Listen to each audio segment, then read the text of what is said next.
in your spa, it's so important what kind of atmosphere you create, because the atmosphere you create will determine the purpose that you want to achieve. So you should bring in your candles. Your candles should be part of this atmosphere that you want to create. As part of the atmosphere that you want to create in your spa, not only candles are very important, but you have to create an atmosphere with the right music.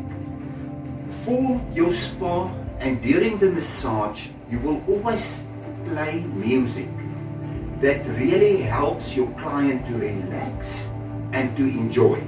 Because after all, it's all about enjoyment. You want your client to enjoy this massage, and you want your client to stand up here after it and be rejuvenated, because relaxing an atmosphere is so important. Just keep in mind, the atmosphere you will create will determine the purpose that you want to achieve. I want my client to relax and to enjoy, so that's my purpose. As part of the atmosphere that I'm still working on to creating my spa, for my aromatherapy I will use lavender in this case, and I will put the lavender in my equipment here to spread this wonderful smell right through the spa. And this is also so important for the atmosphere, because usually we work on all 5 senses in this atmosphere that we create in the spa. We work on the smelling, on the beautiful sight that we will enjoy by seeing, on the sound that we will hear. So we work on all 5 senses. Even after the treatment, we will give the clients some tea or refreshments as part of the 5 senses that we work on to create the right atmosphere here. Before you can work on a client for many hours, because this massage can last for 90 minutes, 2 hours or 1 hour, it is so important to do the right exercises to be massage fit as a masseur or a masseuse. You have to do these exercises. What I usually do is I use this for my training, to train your hands, to make your hands strong, that you can keep on massaging for 90 minutes or for 2 hours without discomfort.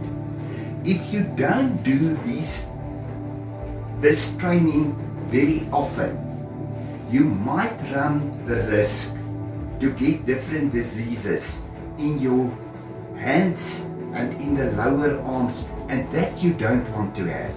So it's so important to do your exercises on a regular basis. Some other exercises for the masseur is stretching exercises like this, to stretch your hands, especially before you start with the massage. All muscles must always be stretched. If you don't stretch a muscle, you will have problems. You can even look at an animal, like a little dog. When they sleep and they get up, they will start by stretching all the muscles. And that's exactly what you should do before you start your massage. You will stretch your arms and you will stretch your hands like this, and you will prepare before you go down and start with your massage. Because usually in the thumbs you will apply a lot of pressure on your client. And to do that, your thumb area must be well developed and strong all the time to do this exercise. In this massage, I want to show you the importance of the glutes. and to massage the upper glutes. What I've experienced through many years with my clients, when they get older, some of the people don't have any glutes anymore. Now your glutes is so important, especially when you get older. When you walk through a park, you will only use the hamstring area in this case, and the hamstrings will be exercises. But as soon as you go to steps or climbing a hill, it will kick into the glutes, and glutes almost work like a booster of a car. The car may drive slowly, but when it's excelling speed, it will kick into the booster of the car. Exactly the same with us. When you just walk, the hamstrings will help you out. That's why you should do exercises to improve your glute quality. That is so important. And when I massage a client, I will usually work on this area of the glutes. Sometimes you will have to go deep in with your deep tissue massage on the glutes to improve blood circulation down there. And sometimes you work on the upper area. That is so important because I do get many clients that suffer from lower back injuries. And that's where we should help the client to do the right exercises. Now, one of the best exercises is to bring the leg to the front like this. I usually make sure that I don't push it too far. With the younger clients, the foot will go down right upon the body. With our older clients, it's not that easy to do that anymore. But what I do here is some stretching. It will stretch a lot here in front on the hamstrings, and at the back it will stretch, and that's what I want to achieve here. Then I want to use both legs with the same, with stretching. That will help a lot with the lower back pain. I just keep on stretching here a bit, and then I hold it for 10 seconds. Back, 10 seconds. Again. I cross it usually, and then to the front again for 10 seconds. Cross it, another one, and to the front for 10 seconds as well. This will help me during the massage to do some stretching and to help this area. Now, what I usually do is when I use oil, I will heat up the oil a bit. I heat the oil up a bit to use some warmer oil on this area where the lower back discomfort is. And then I apply the oil on this area. And at the beginning, I just want to warm it up. I just want to warm it up by rubbing it. You can use some hot stones. If the condition is more severe here, I will use some hot stones to heat it up. What I usually do with my client before I start on the glutes here and the lower back, I put some hot stones up to heat the area up where I'm going to work. That is so important. I want the whole area to be heated up here before I apply any pressure here.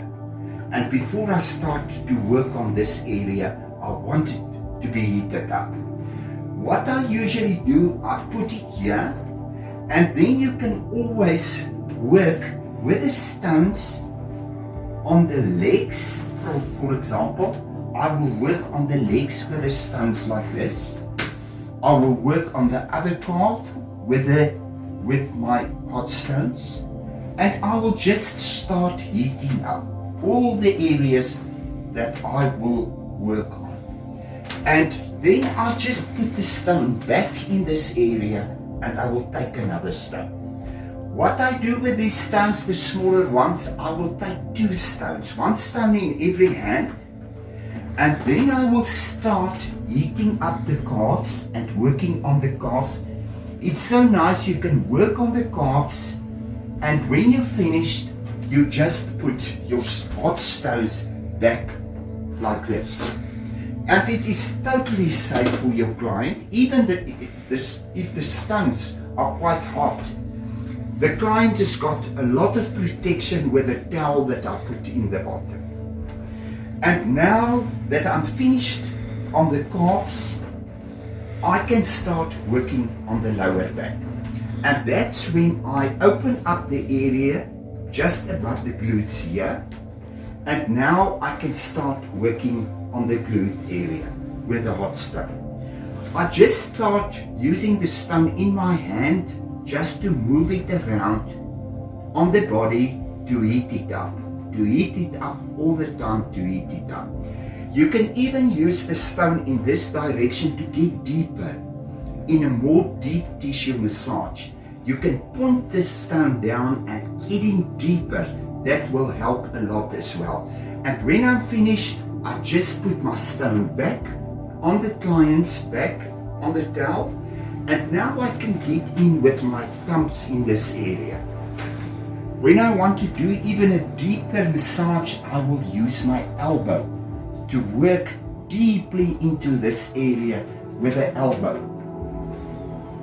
With the forearm, you can apply more pressure as well. If I want to give my client a really deep tissue massage with the forearm by using it in this area. And then I can go back to the elbow and pointing it down a bit, because you don't really want to use this bone. You want to use more this area where you can go quite deep in this area when you work on the glutes. And remember what I told you earlier, the glutes still remain the booster of the legs. As soon as you go into a more intense exercise, it will kick into the glutes, and the glutes will boost that exercise. And that's what I always tell my clients. Go back, climb stairs. When you get to a building and you get a choice between a lift and the stairs, take the stairs. You don't want to end up one day without glutes because you never exercised it. Remember, when you get older and the glutes are not well developed, you will sit with a problem because the blood circulation in this area goes down, and you will have to sit on the glutes for the rest of your life. And that's why you want to develop it. You want to do exercises, you want to go for a massage, and make sure that this area is properly massaged to improve the blood circulation. With an improvement in blood circulation and with the exercises, you will secure a more healthy living in the old age, a more life quality, because you have exercised, improved your blood circulation. That's a wonderful investment for life.